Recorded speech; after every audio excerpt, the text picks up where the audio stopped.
Hola, ¿qué tal? Ya estamos aquí otra vez, en la hora del relax, en la hora de hablar de historia de Baja California Sur. Y ahora sí vamos a empezar con el gran tema, la revolución. Nada más que aquí voy a hacer una pequeña observación. La revolución en Baja California Sur va a depender totalmente, va a estar inserta totalmente dentro del fenómeno revolución en México. Entonces, si queremos entender lo que sucedió aquí, forzosamente tenemos que entender qué era lo que estaba sucediendo a nivel nacional. Alguna vez el doctor Francisco Javier Guerra me dijo, bueno, es que ustedes son una periferia de la periferia. Y yo creo que tenía muchísima razón. Siempre me ha gustado la imagen de una piedra que cae. Si nos imaginamos una alberca, nos imaginamos el agua y imaginamos que cae una piedra y se van haciendo así ondas que se van difuminando. Así me imagino México como una alberca en la cual cae una piedra en la Ciudad de México y pues las ondas empiezan a esparcirse hacia todo el país y a nosotros pues nos van a llegar, siempre nos llegan un poco más tarde, en otras tal vez ya con formas diferentes, pero van a impactar.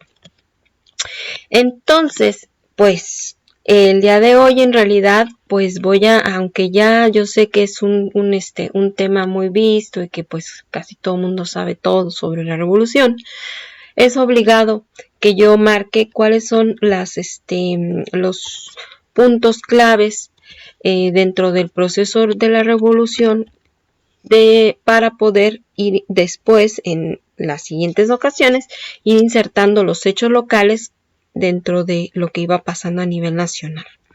Así que hoy en realidad pues vamos a hablar de la revolución en general. Y bueno, empecemos. Ya sabemos pues que don Porfirio ya tenía más de 30 años en el poder. Y no solamente tenía más de 30 años en el poder, tenía ya 80 añitos. Nació en 1830 para 1910 justo. El 15 de septiembre estaba cumpliendo sus 80 años. Y bueno, ya en la actualidad ya una persona de 80 años pues ya es una persona de edad avanzada. Pero y imagínense en aquella época, ahorita la esperanza de vida de los varones no llega a los 80. En aquella época, pues por supuesto que mucho menos. Entonces, pues bueno, ya se imaginarán que el pobre don Porfirio ya sentía algunos sopilotillos rondándole en la cabeza, ¿no? Ya había bastante gente preguntándose, bueno, como para cuándo irá a azotar este hombre y cuándo irá a soltar todo ese poder que tiene, ¿verdad? Entonces el ambiente ya político estaba un poco tenso. Eso hace súper extraño que don Porfirio, yo les digo, para lograr hacer todo lo que hizo con el país, estabilizarlo de la manera en que lo hizo, la verdad es que debe haber tenido mucho genio político.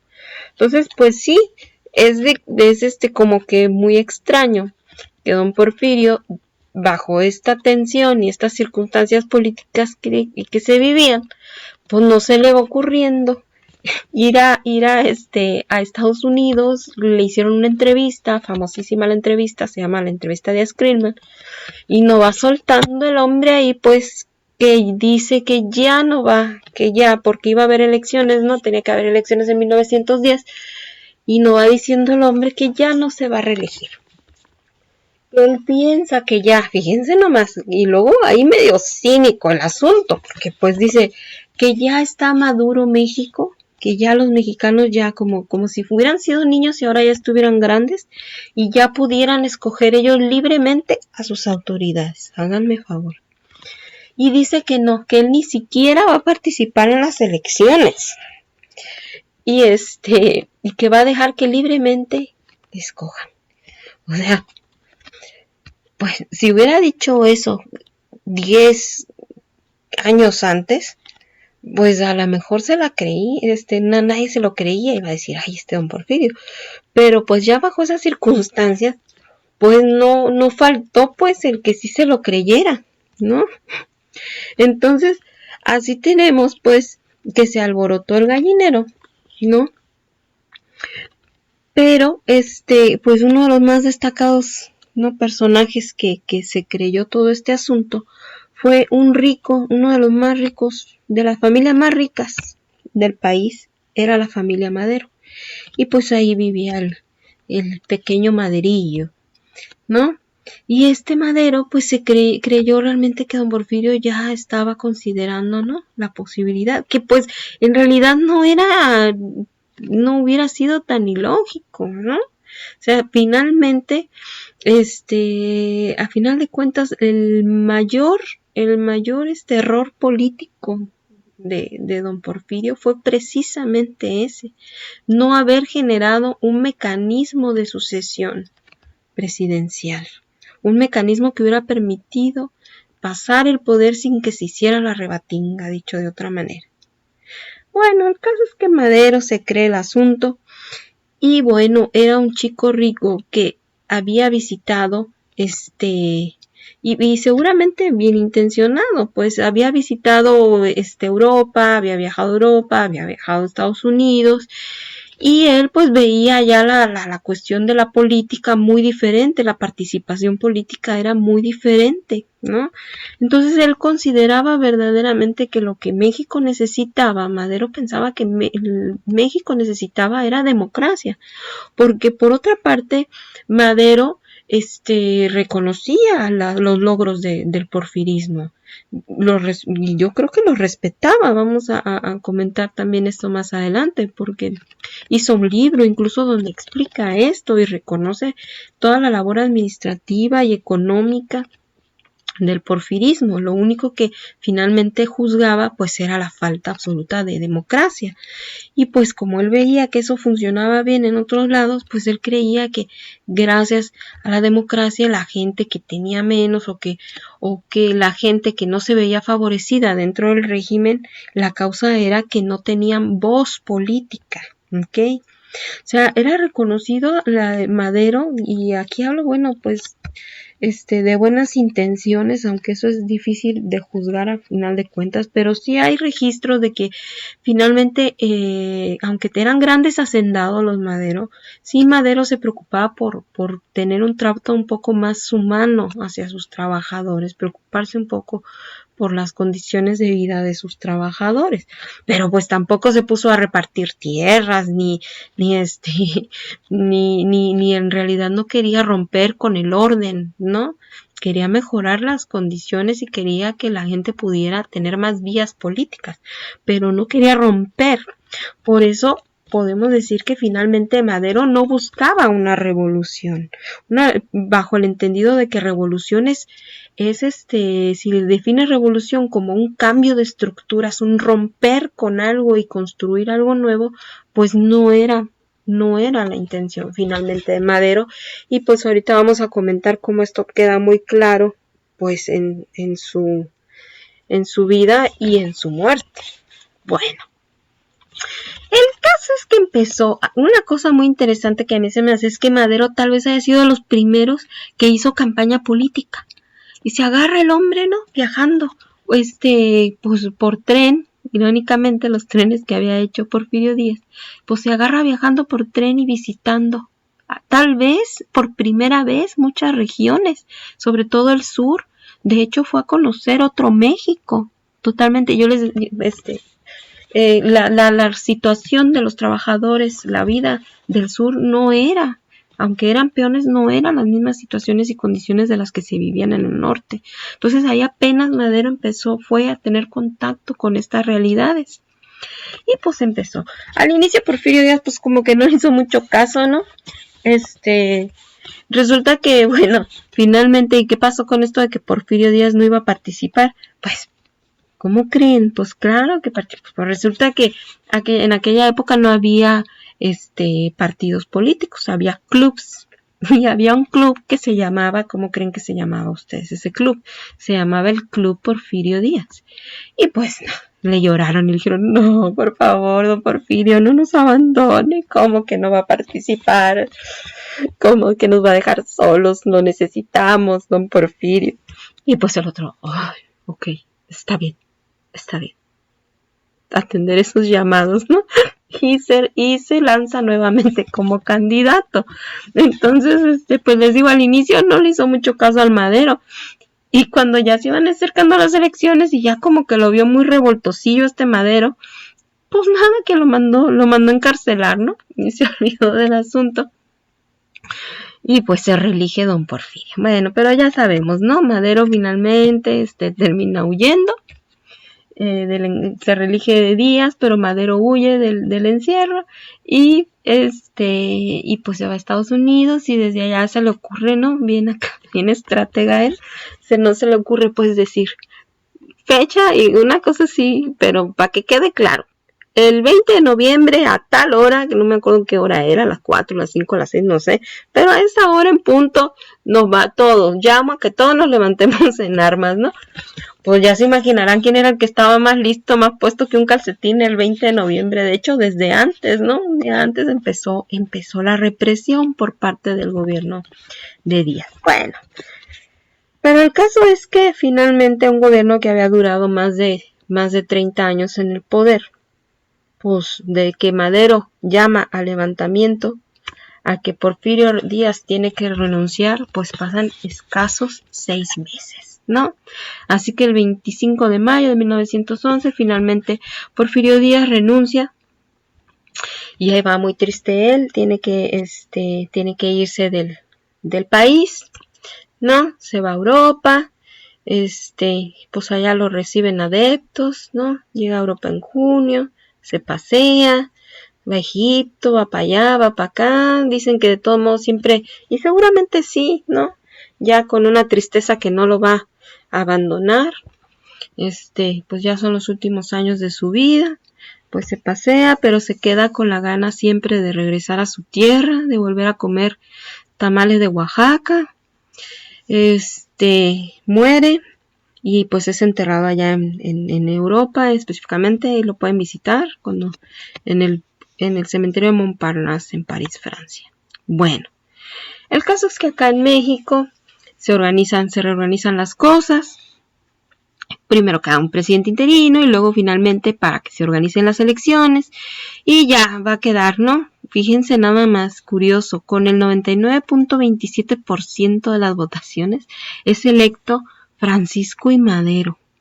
Ni en las mejores épocas del PRI, 99.27. Pero fíjense también qué curioso, son 19.997 votos. 19.997 votos.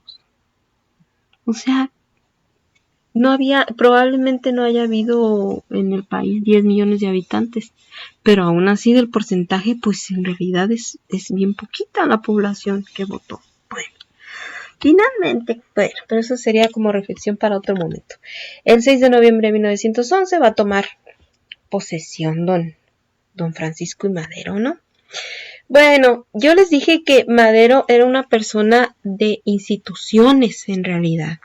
Madero no quería romper con la organización institucional que había consolidado por primera vez en el país de manera tan firme don Porfirio Díaz. Entonces, esa es una de las razones que explican por qué Madero, cuando llega a la presidencia, cuando ya finalmente triunfan, más bien desde que se da el triunfo, le pide a los revolucionarios, a todos los que se habían levantado y que lo habían apoyado, les piden que dejen las armas, que depongan las armas, y que las dejen literal, que vayan y las entreguen las armas, y no desmantela al ejército nacional, porque finalmente es una institución. Entonces, Madero cree que por ser el presidente le van a ser fiel, pero eran pues soldados, generales y porfiristas, ¿no? Entonces, bueno, para no hacer el cuento larga, pasa lo que tiene que pasar. Ya sabemos que fue en la decena trágica. Un sobrino de Porfirio Díaz, Félix Díaz, se levanta en armas, queda Madero, ¿no? En Palacio Nacional, ahí queda rodeado por las fuerzas del sobrino de Félix Díaz y apoyado por el cónsul estadounidense, ¿no? Henry Lane Wilson, y que quieren derrocarlo. Entonces Madero le pide a uno de los porfiristas, ¿no? Un distinguido porfirista y reconocido porfirista llamado Victoriano Huerta, le pide que lo proteja y que lo defienda. Y pues al inicio sí medio lo protegió Huerta, pero pues va a terminar pasando lo que iba a pasar. Huerta finalmente traiciona a Madero, se une a Félix Díaz, que finalmente también va a terminar traicionando a Félix Díaz. Pero primero Huerta traiciona a Madero y pues así tan campante llega él sentado ahí sin olérselas, sin temerlas. Madero sentadito ahí y llega el otro nomás con unos cuantos soldados y lo apresan, le hacen a él a él y al vicepresidente les hacen la ley fuga, los asesinan, pues. Así es que Madero finalmente nomás estuvo como 1 año, 3 meses aproximadamente en la presidencia finalmente, ¿no? Así que aquí está el asesino Victoriano Huerta, que va a llegar, se va a ser presidente, que después de que mata a Madero, se suponía que le iba a dar la presidencia a Félix Díaz, pero pues también lo traiciona y termina quedándose él con la presidencia, ¿no? Así que del 19 de febrero de 1913 al 15 de julio de 1914 va a ser presidente Victoriano Huerta. Le va a durar el asunto un poquito más que a Madero, 1 año 5 meses, ¿no? Aquí está. Y bueno, como dato cultural, mató a Madero y a Pino Suárez el 22 de febrero de 1913 y Madero tenía apenas 39 añitos y Pino Suárez 43. Pero bueno, les dieron cuello. Ok, ahora, cuando Madero se levantó en armas, van a escuchar su llamado muchas personas y muchos soldados. Se van a crear varios ejércitos en todo el país. Pero va a haber 3 grandes fuerzas en realidad. Dentro de todos esos caudillos que van a surgir, va a haber 3 que se destacan, ¿ok? Los conocemos bien.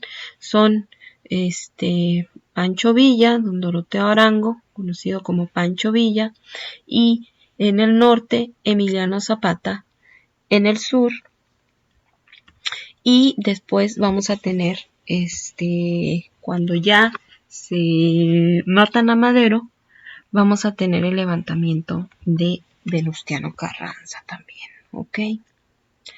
Bueno, entonces, a ver, aquí va a ser importante entender que estas 3 fuerzas son muy diferentes entre sí. ¿Ok? ¿Por qué? Bueno, tenemos a Madero en el norte, ¿no? En Coahuila. Luego vamos a tener al ejército zapatista en el sur. Ahí puse un puntito rojo. En realidad era una zona pequeña. Aquí, al sur del Estado de México, al sur de la Ciudad de México. Es el estado de Morelos. ¿Ok? Bueno, ¿quiénes son estos zapatistas? Estos zapatistas son indios, son descendientes directos de los indígenas que estaban ahí en esa zona antes de la llegada de los españoles, que fueron sometidos por los españoles, que les fueron arrebatadas sus tierras, que lograron sobrevivir ahí cultivando las tierras que antes les habían pertenecido. Les habían dejado algunas tierras como comunales, obviamente las piorcitas, ¿no? Pero en esa época, justo previa a la revolución, había habido una nueva oleada de despojo de tierras, ahora también de las que les habían dejado, porque estaba en crecimiento la producción de la caña. Bueno, estos zapatistas, entonces, son estos pueblos indígenas que en realidad están tratando de defender sus tierras ancestrales y la tierra en la que estaban, pero por lo mismo también estaban defendiendo una cultura, una forma de vida. ¿Ok? Estos zapatistas se conocían todos entre sí. Zapata no era nomás alguien que salió por ahí carismático, lo conocían desde chiquito. conocían a su familia. Los antepasados de Zapata ya habían participado en otras guerras, incluso al lado de Porfirio Díaz cuando luchaban en contra de los franceses, anduvo algún antepasado de Zapata también ahí. Entonces, la gente que seguía a Zapata lo conocía desde pequeño y él los conocía a todos los demás, ¿ok? Es muy, a mí se me hace, de verdad me toca mucho el corazón porque fíjense que todos agarraron lo que, hagan de cuenta que esas tierras, pues obviamente difícilmente hay títulos de propiedad y cosas de esas, pero en la época de Benito Juárez se habían expedido algunos títulos y todo. Entonces hagan de cuenta que todos agarraron, pues todos sabían que podían morir en la batalla. Entonces todos agarraron sus títulos de propiedad, los pusieron en una cajita, y me imagino una de esas, no sé por qué me la imagino así, una cajita esas de lata, ¿no? De galletas o algo así, las pusieron ahí todas, pero pues no sé la verdad cómo era la cajita. Pero dicen que las pusieron todas, las guardaron, se las dieron a Zapata, y Zapata los escondió en un lugar en el que él solamente conocía. Y ellos estaban, a lo que voy es que este era un ejército muy fiel, porque estaban seguros de que si morían en batalla, Zapata iba a seguir luchando por sus derechos y le iba a dar a su familia la tierra que le correspondía. ¿Ok?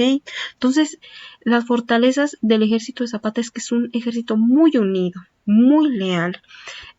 Van a funcionar como una guerrilla porque van a tener el problema del abastecimiento de armas.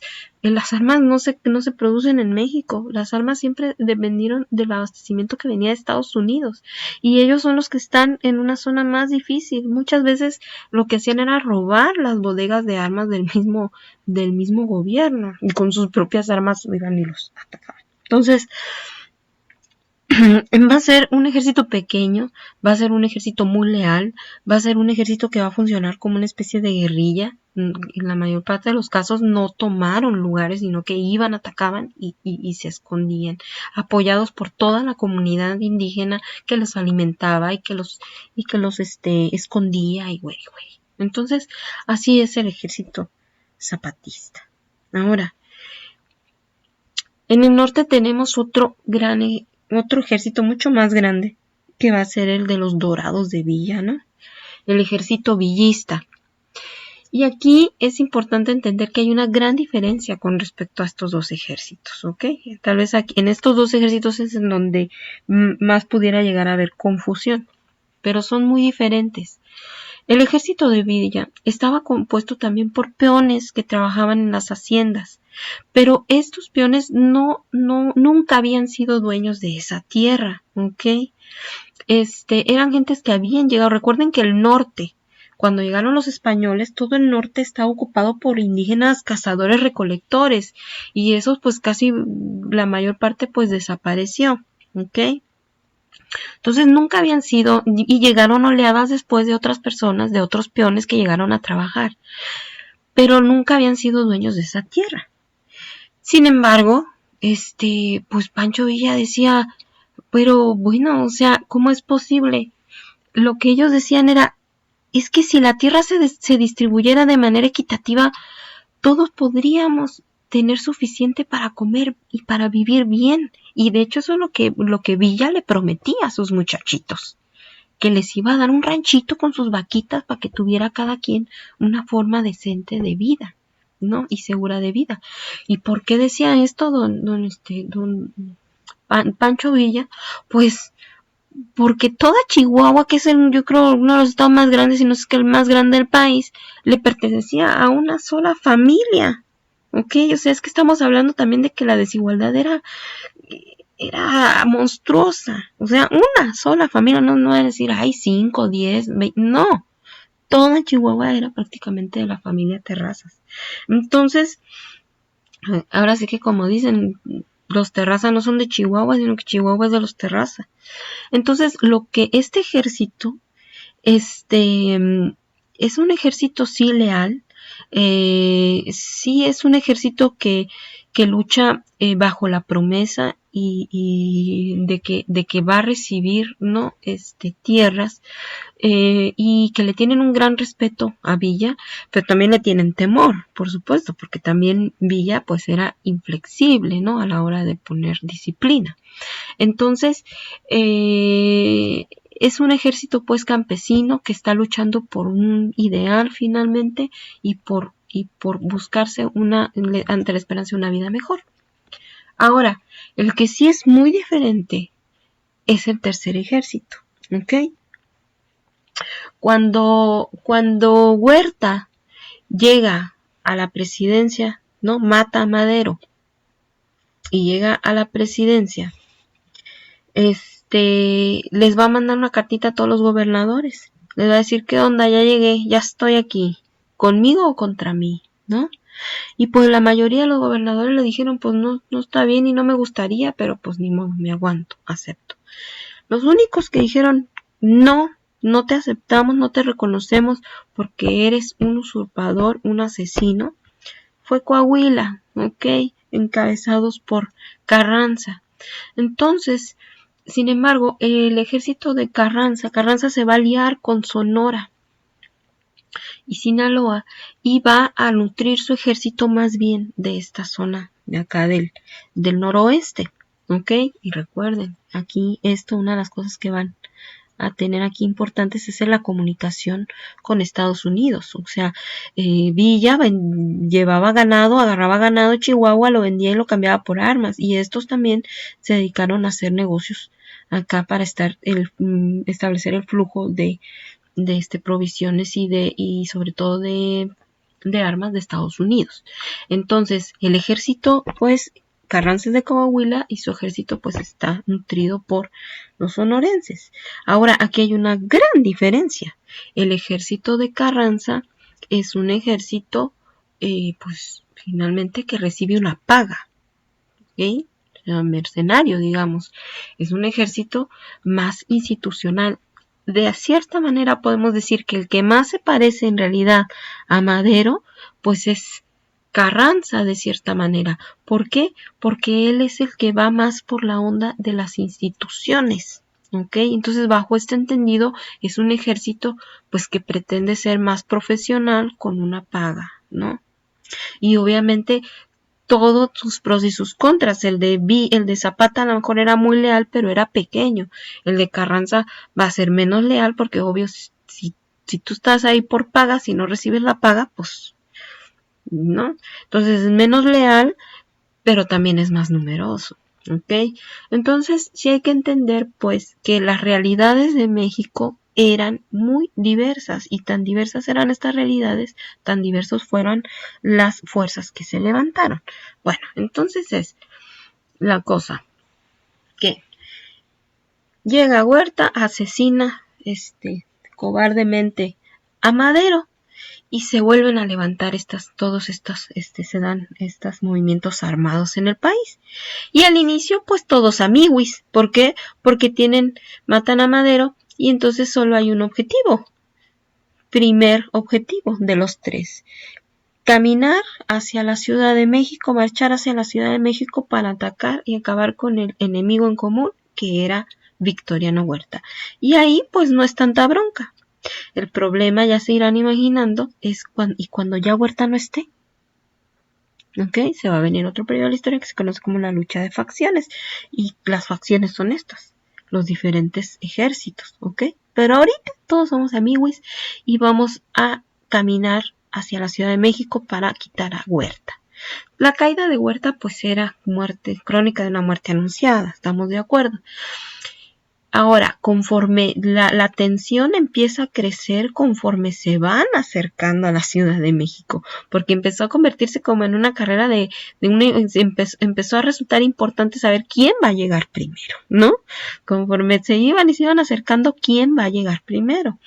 Y dicen los que dicen que iba y ya venía en friega Villa, pero hay que entender que Villa, conforme se alejaba del norte, se debilitaba un poco, ¿ok? Su fortaleza estaba pues en esta relación con Estados Unidos acá, entonces con el flujo, no con Estados Unidos, no que se llevara bien con ellos, ya sabemos que no se llevaba bien, pero sí obtenía recursos de ahí. Entonces, bueno, le mete zancadilla, no se lo cansado, le mete zancadilla a Carranza y termina llegando Carranza primero a la Ciudad de México, ¿ok?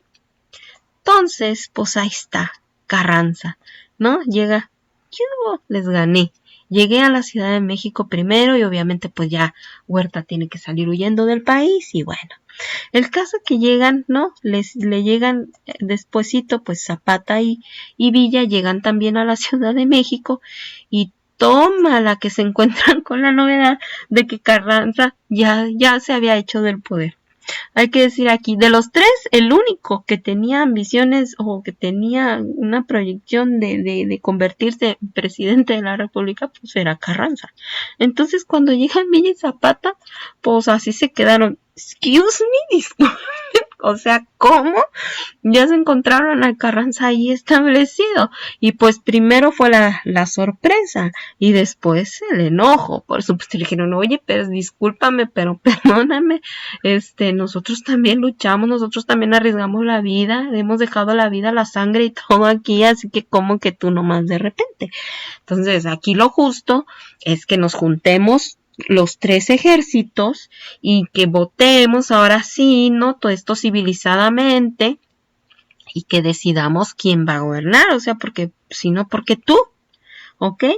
Y ese fue el origen de la Convención de Aguascalientes, que la idea era juntarse pues en Aguascalientes, y que podían participar solamente los que habían participado en la revolución, los generales de la revolución, nada más ellos podían ser delegados, digamos, ahí en esa convención y la idea era votar, ¿no? Ponerse de acuerdo para ver, cómo iba a estar la cuestión de la sucesión presidencial, ¿no?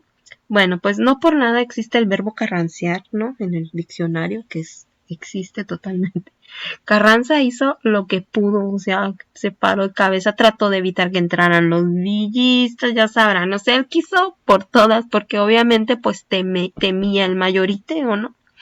Entonces, pues aunque se paró de cabeza y se jaló las pocas greñas que tenía el pobre, pues no logró evitar, ¿no? Que Villa y Zapata pues participaran sus ejércitos y pues finalmente efectivamente lo mayoritearan y en un principio pues Villa y Zapata logran no quedar ellos porque ni Villa ni Zapata estaban interesados en la silla presidencial, ahí estaban nomás pues agarrando curilla. Logran pues que haya una elección y queda Eulalio Gutiérrez, ¿no? Como presidente provisional, ¿ok? Bueno, ¿y qué creen que hizo Carranza? Se fue a llorar en un rincón y dijo, ¡ay, ya me ganaron! Ya. Pues obvio, no, hay gente que no es así. ¿Qué es lo que hace Carranza? Y dice, bueno, a ver, ¿cuáles son mis opciones? Dice, Villa pues ya tiene acá los del norte, Zapata ya tiene acá los del sur, ¿quiénes son los que me quedan? Pues le quedaban los obreros de las maquiladoras, de los que se dedicaban a la producción de tela, de la zona de Puebla y de Veracruz. Entonces va con los obreros, ¿no? De estas fábricas de producción de telas y les dice, les empieza a prometer, ya se la saben, ¿no? No, pues que yo les prometo que pues jornadas laborales de 8 horas y que los voy a dejar que tengan esto, que tengan el otro y sus derechos al poder y toda cosa. El caso es que logra convencerlos y estos obreros forman los batallones rojos con los cuales Carranza pues regresa, ¿no? A luchar en contra de Villa y de Zapata y pues lo logra, ¿no? Primero matan a Zapata y después más adelante, de hecho ya no va a estar Carranza como presidente, va a estar Obregón y terminan también matando. Pero siendo Carranza presidente, Obregón logra darle Obregón era uno de los generales pues importantes de Sonora y lo hacen, lo vencen, pues una de las batallas más importantes que perdió Villa va a ser la batalla de Celaya, y pues el Villa decide deponer las armas, se va, le dan un rancho y se va a su ranchito. Y va a ser ya más adelante, ya con Obregón en la presidencia, que pues le siguieron teniendo siempre miedo a Villa de que en cualquier momento se pudiera levantar, y lo terminan asesinando de una manera absolutamente cobarde, ¿no? Le hacen una emboscada y lo matan. Bueno, entonces Villa, en realidad, Carranza logra que deponga las armas. Y Zapata, ese sí, lo asesinan de la forma también más cobarde. Le introdujeron ahora sí que un agente doble, ¿no? Porque solamente así, porque Zapata pues era muy cuidadoso y su gente le era muy fiel. Entonces le presentaron a alguien que de alguna manera logró ganarse un poco la confianza. Ese alguien lo citó en una hacienda y pues no iba bien llegando a la hacienda Zapata cuando lo acribillaron, ¿no? Entonces, de la manera más cobarde y vil, asesina a los dos, a los otros dos grandes caudillos de la revolución. Y pues ahí está, miren lo que hubo, ¿no? Venustiano Carranza termina pues ahora sí quedándose con la presidencia ya de manera oficial desde de 1917 a 1920, pero pues desde el 1914 que él había llegado, ¿verdad? Y se había puesto solito la corona, pues ya era encargado, según él, del Poder Ejecutivo, porque nunca renuncia, o sea, le hacen la convención de Aguascalientes y Carranza dijo, no, pues no la reconozco, a fuerza, pues no, mentira, me hicieron trampa, chapuza, y entonces es que se fue, ¿no? A Veracruz. Bueno, y hasta aquí las noticias. Entonces ahora la pregunta es, bueno, y mientras estos se andaban acá, pues en todo este argüende, en el argüende que se cargaban, ¿no? Que el Madero, que el Villa, que el Zapata, que el Carranza y todos sus rebatinga, la pregunta queda en el aire. ¿Y Baja California Sur? ¿Qué pasaba aquí? Bueno, pues esta fue la plática sobre el contexto. Así que en la próxima vez que nos escuchemos será hablar sobre la revolución. Ahora sí, mientras iban pasando estos sucesos, ¿qué es lo que iba pasando en Baja California Sur? Les agradezco mucho su atención y hasta la próxima.